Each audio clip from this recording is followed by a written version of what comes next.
அதல்லன்னு சொல்கிறது பிரம்மானந்துக்கு சொல்லுது.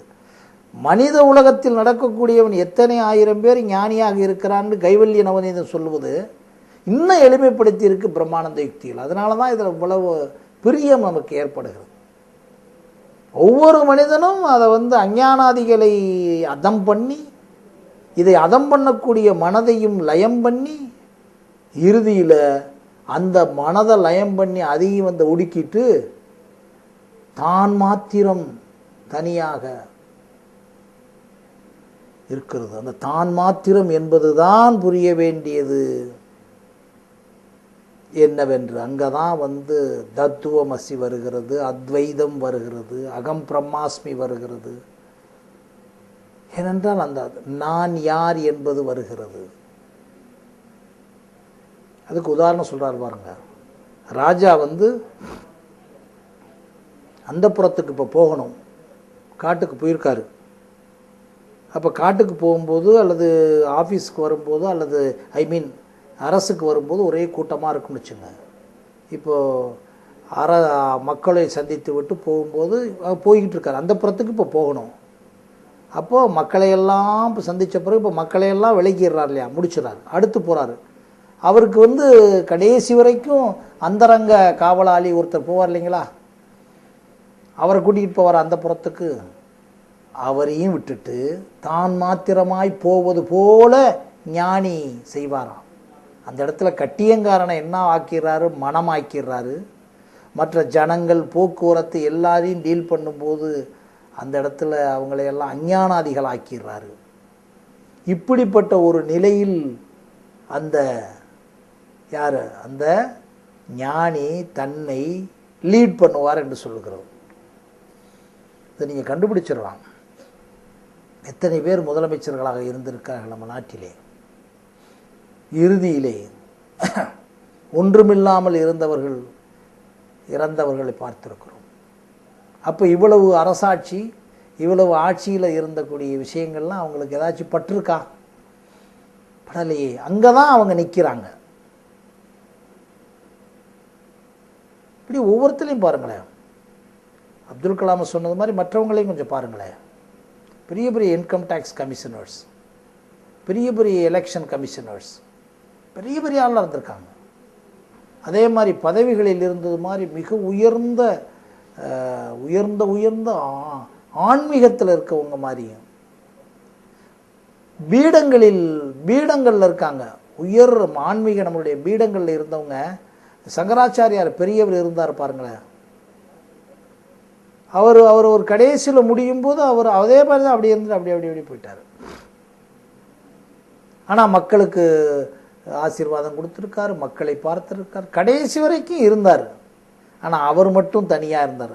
அந்த தனியனாக சுயமாக இருக்கும் நிலையில் இருக்கக்கூடிய உணர்வு தழைத்து ஓங்கி இருக்கக்கூடிய ஒருவர் தான் அந்த ஞான நிலை என்பதை சரியாக புரிந்து கொள்ள வேண்டும்.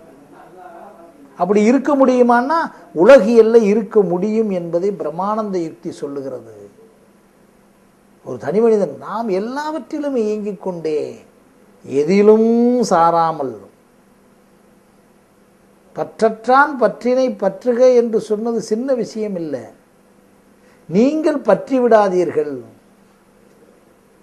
அந்த பற்றில்லாமல் இருக்கும்போது அப்படி வாங்க, அங்கதான் ஜீவன் முக்த நிலை.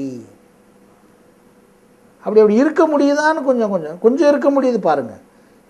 ஆனால் இப்போ என்ன நம்ம சொல்கிறோம், இந்த காலத்தில் நான் சும்மா இருந்தாலும், ஒரு பதவியை அடைந்தவுடன் நான் சும்மா இருந்தாலும், ஒன்றுமே லஞ்சமே வாங்கலைன்னாலும் எனக்கு மாதம் 1 லட்சம் 5 லட்சம் 8 லட்சம் 10 லட்சம் சும்மா வரும், நான் லஞ்சமே கேட்க வேண்டாம் என்று இன்றைக்கு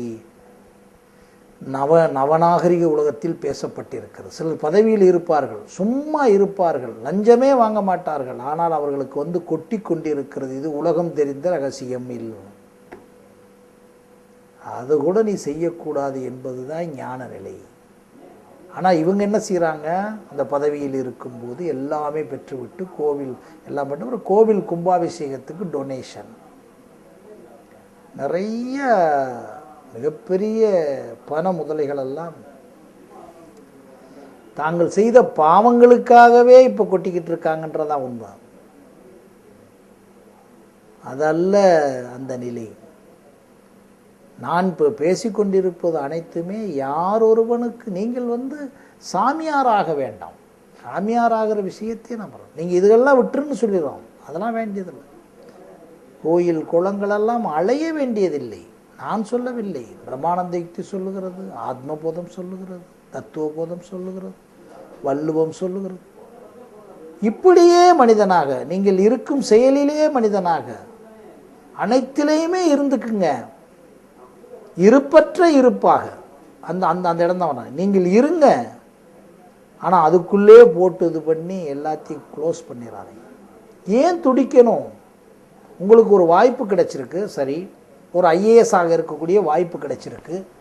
அதில் என்ன உங்களுக்கு காம்ப்ரமைஸ் பண்ணுறீங்க? அதில் என்ன உங்களுக்கு ப்ரெஸ்டீஜ்? அதில் என்ன உங்களுக்கு அகங்காரம்? சார், நீங்கள் பின் கிவன் அ சார்ஜ், அவ்வளோதான் உங்களுக்கு கொடுக்கப்பட்டு இருக்கிறது. நீங்கள் நல்லா அறிவாளி, பரீட்சை பாஸ் பண்ணிட்டீங்க ஐஏஎஸில். இந்த ஒரு டிஸ்ட்ரிக்டை உங்களுக்கு கொடுத்து ஒரு கலெக்டராக வேலை பார்க்க சொன்னாங்கன்னா, கலெக்டராக வேலை பார்க்கறது சம்பளத்துக்கு வேலை பார்க்கிறீர்கள் நண்பர்களே. எல்லா கலெக்டர்களையும் சொல்லலை, சிலர் நமக்கு கோபம். நீங்கள் என்ன நினைக்கிறீங்க? கலெக்டர் என்றோட இல்லை. அந்த சில கலெக்டர்கள்லாம் இப்போ பத்திரிகையில் பார்க்குறேன், அப்படியே ரோட்டுக்கு சாதாரண மக்களோட சிலர்லாம் பத்திரிகையில் பார்க்கும்போது, ஏனென்றால் அவர்கள் இந்த நிலையில் தான் இருக்கிறார்கள் என்பதைத்தான். அவர்களும் ஞானி தானே. எனக்கு பதவி கிடைத்திருக்கிறது, ஆமாம், அதனால் என்ன? எனக்கு கார் கொடுத்துருக்கு, அதனால் என்ன? அதெல்லாம் எனக்கு விஷயம் இல்லை. விஷயத்துக்கு வாங்க. சிலரோடு நீங்கள் பேசும்போது, நான் ரொம்ப பிஸியாக இருக்கேன், அவர் பிஸி ஆகிட்டார் இப்போ. அப்புறம் சில நண்பர்கள் இருக்கிறாங்க, சார் என்னுடைய ரிட்டையர்டான ஸ்டேஜுக்கு பிறகு நான் உங்கள்கிட்ட வந்துடுறேன்னு சொல்லி பல பேர் சொல்லி ஒரு பயம் கூட வரலை. என்கிட்ட 10-15 வருஷமாக பேசிகிட்டு இருப்பாங்க. ரிட்டையர் ஆனவுடனே, சார் கிளியராக உங்களோட தான் நான் இருப்பேன். அவங்க சொல்கிறது நான் அப்போவே சொல்லிட்டு வருவேன். ரிட்டையர்டு ஆன பிறகு தான் சுத்தமாக நீ வரமாட்டார். ஏன்னா அப்போ உடல் கம்ப்ளீட்டாக கெட்டு போயிருக்கும். நீ பண்ணின பாவத்துக்கு பூரா, நீ ஓசியாக சாப்பிட்ட பாவத்துக்கு பூரா இப்போ சொந்த காசு எடுத்து செலவழிக்கும் போது ரொம்ப வருத்தமாகி மன அழுத்தமாகிடுவேன். ஏன்னா காரு ஓசி, சாப்பாடு ஓசி, ஃபோன் ஓசி. பலரை பார்த்துருக்கிறேன். பலர்ன்றதில் ரொம்ப தெளிவாக இருங்க. இதில் ஒன்றும் தப்பிக்கிற விஷயமே இல்லை, நடந்து கொண்டு இருக்கிறது. அப்புறம் வீட்டுக்கு வந்தவுடனே பூரா ஓசி. ஒரு income, I think commercial tax officer ஒரு பெரிய இருக்கார். நான் பார்த்தேன், அவரை சிந்திச்சு பார்த்தேன். ஏன்னா ஓசியாக சாப்பிட்டு ஓசியாக பழகிட்டு இப்போ வீட்டிலேருந்து அவருக்கு ரிட்டையர்ட் ஆன உடனே கார் கிடையாது, அவர் சொந்த காருக்கு பெட்ரோல் போட்டு போகணுமேனு சிந்திக்கிறார். எவனாச்சும் வந்துடுவானான்னு பார்க்குறாரு. எவ்வளவு ஒரு கேவலமான நிலை பாருங்களேன். அது எப்படி அனிச்சை செயலாக தொத்திக்கிருச்சுன்னு பாருங்கள். காலையில் எந்திரிச்ச உடனே யாரோ ஒரு கார் அனுப்ப, யார் கார்லேயே ஏற, யார் ஆஃபீஸ்லேயே ஃபேனை போட்டு ஏசியை போட்டு உட்காந்து பழகிவிட்டு மாதம் தான் கட்டணும்னு சொன்ன உடனே அவுட் ஆகிடுறாங்க. நினச்சி பாருங்களேன், எவ்வளவு கெட்டு போயிட்டு திருப்பி இப்போ நம்ம பதவியை விட்டு வெளியே வந்தவொடனே ஒருத்தனும் மதிக்க மாட்டான். இது வேற. எவனாச்சும் சிக்குனா அவனை கொல்றது வேற. அதல்ல.